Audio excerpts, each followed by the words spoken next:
According to Nick Cannon, 80% of women have problems with vaginal hygiene, prompting men from all over the world to speak out about it. One user on Facebook quoted, "Every time I go down on my girlfriend, she is a bit ripe. I haven't brought it up to her because I don't want to hurt her feelings." Well, men, worry no more. The goat of the yoni care is back. Embrace Pangea's Pristine Vaginal Inserts. That's right. Pristine is an overnight vaginal solution that works in just 12 hours. Pristine will balance your pH and get rid of all that odor and itch. All you're going to do is take one capsule. You're going to insert it south, not north, but south inside, and wait for that bad boy to dissolve. Over 830 women have used Embrace Pangea's Pristine Vaginal Inserts and have had great things to say. Now get Pristine at lovepristine.com and be sure to check out a lot of the reviews at lovepristine.com. Oh, man.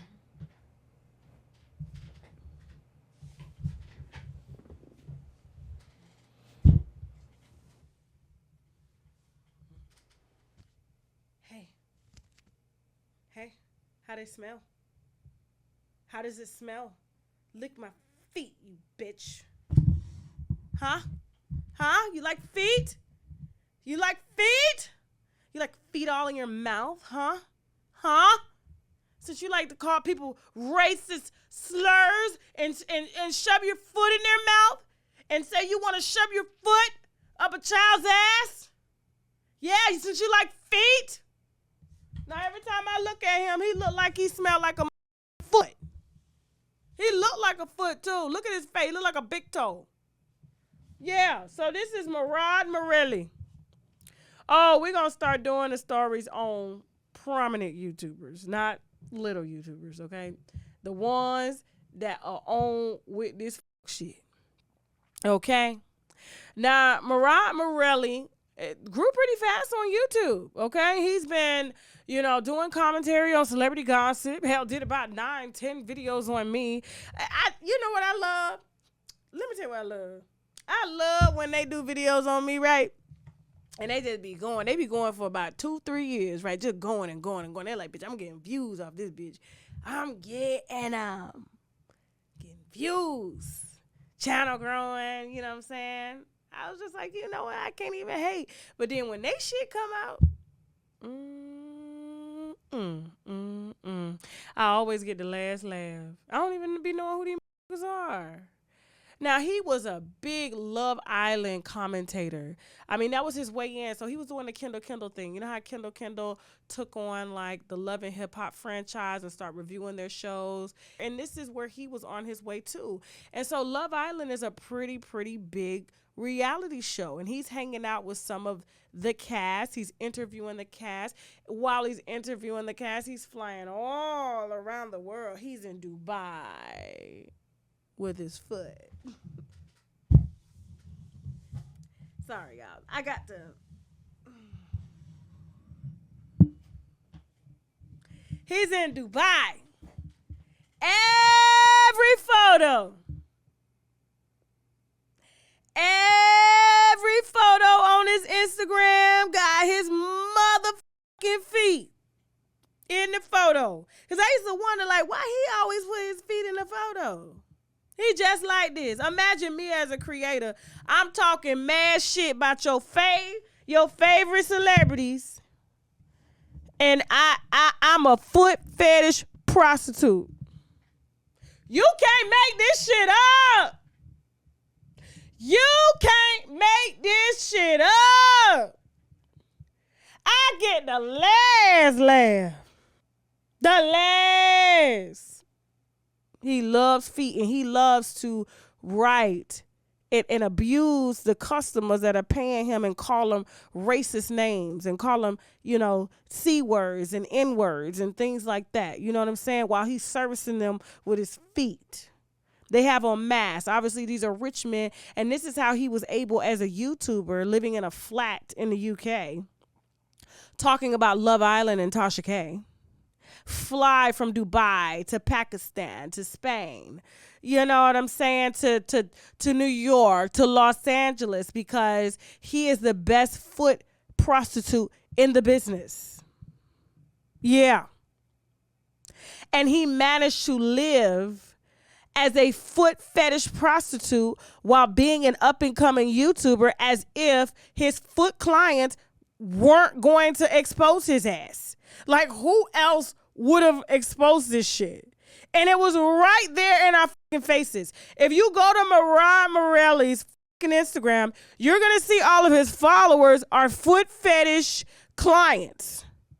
He is making a bag off of fucking people in the ass with his foot, bitch, his big toe. He said, I need to make money. That's what he said in the video. When he cut, he was like, this is a heavy video. Hold on. Sorry. We just wanted to honor. So when he's exposed for being a foot fetish prostitute and using racist rhetoric in the videos, calling them obscene, racist words, after they done paid him $30,000, flew him to Dubai to put his foot up their ass, he just got to take it a step far and call him a dirty nigga. And he beating their ass with his foot. Like, oh, you like this foot? You like this? Huh? You want me to? And they can't say shit. He got big feet. His foot big as right? Now, so apparently, as soon as he hit 300,000, he doing TV shows. He hanging with some of the biggest stars. I think one of them foot fetish clients that he didn't service that good, and this is my opinion on this part right here. The rest is facts. He didn't service them that well, or maybe he thought he could use racist rhetoric with them as a client, and they were dissatisfied, asked for their money back. They decided to blow that whole shit up. So they waited 2 days after he had hit 300,000 on the YouTube, and he had a party. He looked good. He's very charismatic, extremely great, eloquent speaker. You know what I'm saying? And they said, oh, it's time. It's just enough. He's time. And so they got his Instagram. They went to his followers. They saw that all of his followers were foot fetish people. They looked at his pictures. He posting his feet in every photo. He got on a motherfucker. What you call that shit that the Islam people wear shit? Y'all be wearing them dresses and stuff.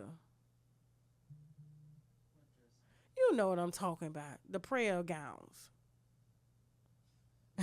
They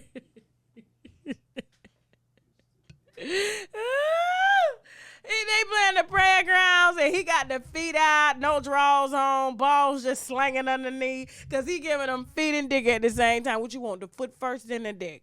The foot first, then his dick. His foot, his big toe smell like shit from going in asses now. And you know what the most disgusting part about this is that he has a site. It's called arabmaster.com or some shit like that, right? And he put up the videos, and he would wear the same clothes that he wears in the fucking videos that he did on his YouTube channel. And his feet. So they matched the feet, the voice, and the clothes. And they matched him posting pictures in the hotel rooms, right? Now he's gay, and he practices Islam. This is unheard of. Not that it's a problem him being gay, but he's gay and practices Islam. They don't play that shit in Islam, okay? Where he's from, they stone you, right? And so he's managed to. It could have been one. I don't know, man, who put him out, but they meant mother business, because ain't no coming back from this, okay? He looks like a big toe, smells like feet. I don't know, but anyway. So he makes a video responding. Oh no! Let me back up a little bit. So when they found him. And whoever exposed him obviously knew there's no denying this. This is him. And he came out in a video and said it. There was one particular post that he wrote that said that he envisioned talking to a black girl or black boy who happened to be underage. This is his thoughts, right? And that they didn't know that while he was looking at them, he was thinking about them being bent over, tied up, reciting the Quran while he was just stuffing his foot up their ass. It's a grown man. So he makes a video, a response video. The content of this is going to be heavy. The content in this is going to be heavy. This is a very heavy video. Very heavy video. The content is going to be heavy. I was raped. I was like, wait. I was raped. I was raped when I was 14 over and over and over again. Make no mistake. The videos are mine. But I did not write those posts. You know how people chop, screw, make it what they want. I did not write that post. They're like, well, what about the words that you said in the video? Because you wrote the post and then you called them the very thing that was written. So what are we talking about here? Totally skipped over that part. This is going to be a heavy video. The video is being cut. It's cut. So he goes from, I was raped when I was at the mosque. This is when people use trigger words. Somebody on the internet right now using trigger words. And you can't see the truth because you're triggered. When they trigger you, y'all got to understand, I am skilled in persuasive communication. And I can tell you when you are being fucked right to your face, right? And so what people do is they'll mix truth with a little bit of lie, but they'll make sure that they inflame and they trigger or provide triggering, very graphic details to get you to not focus on the real issue at hand. It's propaganda. Okay? So he's like, I was raped. I was raped over and over again when I was a boy at the mosque. I'm like,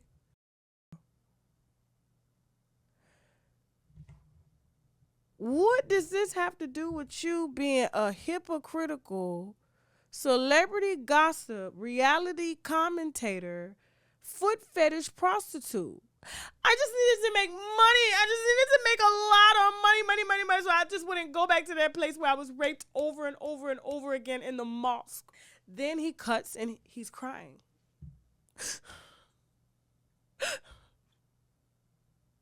No one should have to go through that. No one. I didn't want to go back to that place where they raped me and over and over. I was just a kid. I said, oh, he's good. He landed on thick. And it's like, okay, let's see what else he's going to reveal. So then he says, I don't want to go back.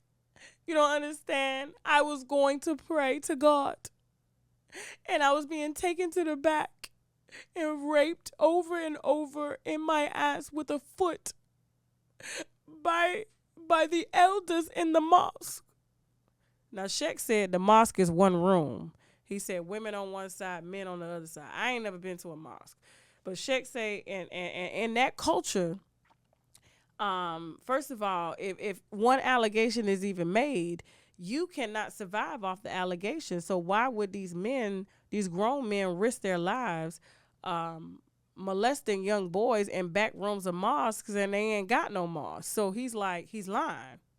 And I knew it because, I mean, he started off triggering the audience. So I want you to focus on this child that was being brutally raped. And religion was used to lure the young boy in to be brutally raped. So I have an excuse to do what I do. No one cares about you being a foot fetish prostitute. No one gives a fuck about that, okay? What we give a fuck about is you servicing your clients using racist rhetoric and even writing that what you want to do to children who supposedly had these things done. So you learned this from your rapist is what you're saying. Hurt people. He's from the UK, so I thought I would use the same language or tone. And so a situation is going on like this now on YouTube where, you know, someone got caught up and they decided to use triggering words for you to not see the truth. You only focus on just the trigger, and you're taken aback. You can't hear or see anything else. And so he ends the video. And it's like, he's good. I mean, he lost about 50,000 followers. I mean, he's still going to have people follow him. Then he says, oh, let me go back to the video. So he's crying and he says, I pray to Allah to take my life. I pray to Allah, please take my life. Take me from this place. Now we know how you were able to afford to go to the tallest building in Dubai, in Spain, in Los Angeles, in New York, over 3 or 4 day periods, flying first class to service your sickening foot fetish clients. And so it's like, how do you come back from this? Because people are split now. They're torn. They don't know whether to feel sorry for him because he's an abused little boy abusing people, but he's being paid to do it. But they're still trying to figure out, why is he using a racist rhetoric? He says he didn't write it, but he said it. He didn't write it, but he said it.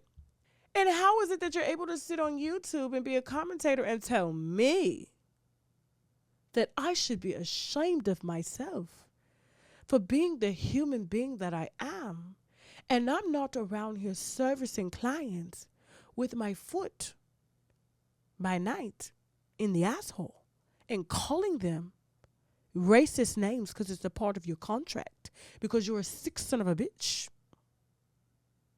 And you want me to apologize to a gang member. You can't make this shit up. I said, what the fuck is he into? But bitch, they want to gag me. They need to gag his foot.